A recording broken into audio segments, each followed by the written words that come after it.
ಎಲ್ಲರಿಗೂ ನಮಸ್ಕಾರ. ನನ್ನ ಉಸಿರು ನನ್ನ ಸ್ವಾಸ್ಥ್ಯ ಕಾರ್ಯಕ್ರಮದ ತಂಡದ ವತಿಯಿಂದ ಶುಭಾಶಯಗಳು. ಪ್ರತಿದಿನವೂ ಅನುಸರಿಸುವ ಕೆಲವೊಂದು ಆರೋಗ್ಯಕರ ಚಟುವಟಿಕೆಗಳ ಮೂಲಕ ದೀರ್ಘಕಾಲದ ಶರೀರ ಮತ್ತು ಮಾನಸಿಕ ಸ್ವಾಸ್ಥ್ಯವನ್ನು ಹೊಂದುವುದು ಈ ಕಾರ್ಯಕ್ರಮದ ಉದ್ದೇಶ. ಆಯುರ್ವೇದದಲ್ಲಿ ಇಂತಹ ಆರೋಗ್ಯಕರ ಚಟುವಟಿಕೆಗಳನ್ನು ದಿನಚರ್ಯ ಎಂದು ಕರೆಯಲಾಗಿದೆ.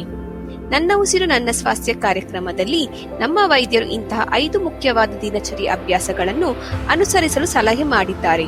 ಅವು ಯಾವುದೆಂದರೆ, ಚಹಾ ಅಥವಾ ಕಾಫಿಯ ಬದಲಿಗೆ ಶಮತ್ವ ಚೂರ್ಣದ ಕಷಾಯವನ್ನು ಕುಡಿಯುವುದು, ಮೂಗಿಗೆ ಪ್ರತಿದಿನವೂ ಒಂದೊಂದು ಹನಿ ಎಣ್ಣೆಯನ್ನು ಹಾಕಿಕೊಳ್ಳುವುದು, ಔಷಧಿಯುಕ್ತ ಎಣ್ಣೆಯಿಂದ ಬಾಯಿ ಮುಕ್ಕಳಿಸುವುದು, ತಿನ್ನುವ ಆಹಾರದ ಬಗ್ಗೆ ವಿಶೇಷವಾಗಿ ಯಾವಾಗ ಮತ್ತು ಏನನ್ನು ತಿನ್ನುತ್ತೀರಿ ಎಂಬ ವಿಷಯದ ಬಗ್ಗೆ ಗಮನ ಇಟ್ಟುಕೊಳ್ಳುವುದು ಹಾಗೂ ಪ್ರತಿದಿನವೂ ಯೋಗಾಭ್ಯಾಸವನ್ನು ಮಾಡುವುದು. ಈ ವಿಡಿಯೋದಲ್ಲಿ ನಾವು ಎಳ್ಳೆಣ್ಣೆಯಿಂದ ಬಾಯಿ ಮುಕ್ಕಳಿಸುವುದರ ಬಗ್ಗೆ ಮಾಹಿತಿಯನ್ನು ಕೊಡುತ್ತೇವೆ. ಬಾಯಿಯನ್ನು ಶರೀರದ ಮುಖ್ಯ ಪ್ರವೇಶ ದ್ವಾರ ಎನ್ನಬಹುದು. ಹಾಗಾಗಿ ಬಾಯಿ ಮತ್ತು ಗಂಟಲಿನ ಆರೋಗ್ಯವನ್ನು ಕಾಪಾಡಿಕೊಳ್ಳುವುದು ಶರೀರದ ಆರೋಗ್ಯ ರಕ್ಷಣೆಯ ದೃಷ್ಟಿಯಿಂದ ಬಹುಮುಖ್ಯ. ನಾವು ಬರಿಗಣ್ಣಿಗೆ ಕಾಣಲಾಗದ ಕೋಟಿಗಟ್ಟಲೆ ಸೂಕ್ಷ್ಮಾಣು ಜೀವಿಗಳು ನಮ್ಮ ಬಾಯಿ ಮತ್ತು ಗಂಟಲಿನಲ್ಲಿ ಇರುತ್ತವೆ.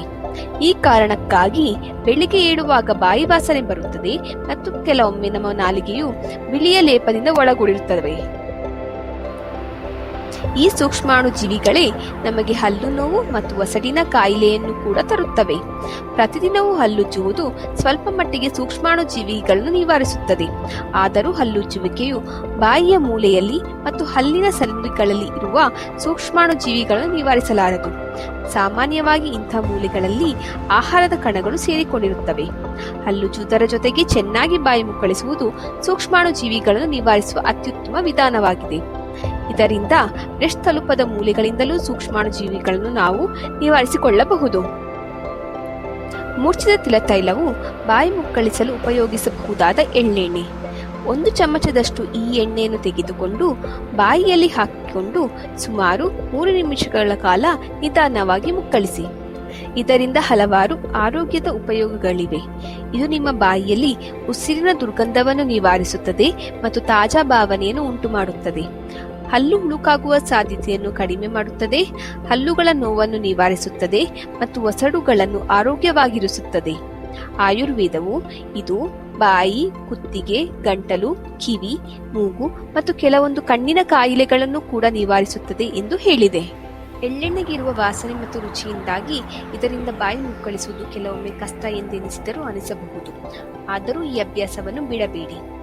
ಇಲ್ಲಿ ಕೆಲವೊಂದು ಸರಳ ಸಲಹೆಗಳು ನಿಮಗೆ ಸಹಾಯಕವಾಗಬಹುದು. ಎಳ್ಳೆಣ್ಣೆಯಿಂದ ಪ್ರತಿದಿನವೂ ನಿರ್ದಿಷ್ಟ ಬಾಯಿ ಮುಕ್ಕಳಿಸಿರಿ. ಉದಾಹರಣೆಗೆ ಬೆಳಿಗ್ಗೆ ಹಲ್ಲುಜ್ಜಿದ ಕೂಡಲೇ ಆರಂಭದಲ್ಲಿ ಸ್ವಲ್ಪ ಪ್ರಮಾಣದಲ್ಲಿ, ಅಂದರೆ 1/4 ಅಥವಾ ಅರ್ಧ ಚಮಚ ಎಣ್ಣೆಯನ್ನು ತೆಗೆದುಕೊಂಡು ಬಾಯಿ ಮುಕ್ಕಳಿಸಿರಿ. ನಂತರ ಕ್ರಮೇಣ ಸ್ವಲ್ಪವಾಗಿ ಪ್ರಮಾಣವನ್ನು ಹೆಚ್ಚು ಮಾಡಿಕೊಳ್ಳಿ. ಆರಂಭದಲ್ಲಿ ನೇರವಾಗಿ ನಾಲಿಗೆಯ ಮೇಲೆ ಎಣ್ಣೆ ಹಾಕಿಕೊಳ್ಳುವುದರ ಬದಲಾಗಿ ಬಾಯಿಯ ಒಂದು ಬದಿಗೆ ಎಣ್ಣೆ ಹಾಕಿಕೊಂಡು ಬಾಯಿ ಮುಕ್ಕಳಿಸಲು ಆರಂಭಿಸಿ. ಬಾಯಿ ಮುಕ್ಕಳಿಸುವುದರಿಂದ ಜೊಲ್ಲು ರಸ ಹೆಚ್ಚುತ್ತದೆ ಮತ್ತು ಸ್ವಲ್ಪವೇ ಎಣ್ಣೆಯನ್ನು ತೆಗೆದುಕೊಂಡರೂ ನಿಮಗೆ ಬಾಯಿಯಲ್ಲಿ ತುಂಬಿದ ಅನುಭವವಾಗಬಹುದು. ಹೀಗಿದ್ದರೂ ಅದನ್ನು ನೋಡಲು ನಿಮಗೆ ಇಷ್ಟವಿಲ್ಲದಿದ್ದರೆ ಉಗುಳುವಾಗ ಅದನ್ನು ನೋಡದಿರಿ. ಈ ವಿಷಯದಲ್ಲಿ ನಿಮಗೇನಾದರೂ ಸಮಸ್ಯೆ ಎಂದೆನಿಸಿದರೆ ನಿಮ್ಮ ಆರೋಗ್ಯ ಕಾರ್ಯಕರ್ತರನ್ನು ಅಥವಾ ವೈದ್ಯರನ್ನು ಸಂಪರ್ಕಿಸಿ. ಅವರು ನಿಮ್ಮ ಸಮಸ್ಯೆಗಳನ್ನು ಪರಿಹರಿಸಿಕೊಳ್ಳಲು ಸಹಾಯ ಮಾಡುತ್ತಾರೆ. ಈ ವಿಡಿಯೋ ಎಣ್ಣೆಯಿಂದ ಪ್ರತಿದಿನವೂ ಬಾಯಿ ಮುಕ್ಕಳಿಸುವುದರ ಪ್ರಯೋಜನವನ್ನು ನಿಮಗೆ ಮನದಟ್ಟು ಮಾಡಿಕೊಟ್ಟಿದೆ ಎಂದು ಭಾವಿಸುತ್ತೇನೆ. ನಮಸ್ಕಾರ.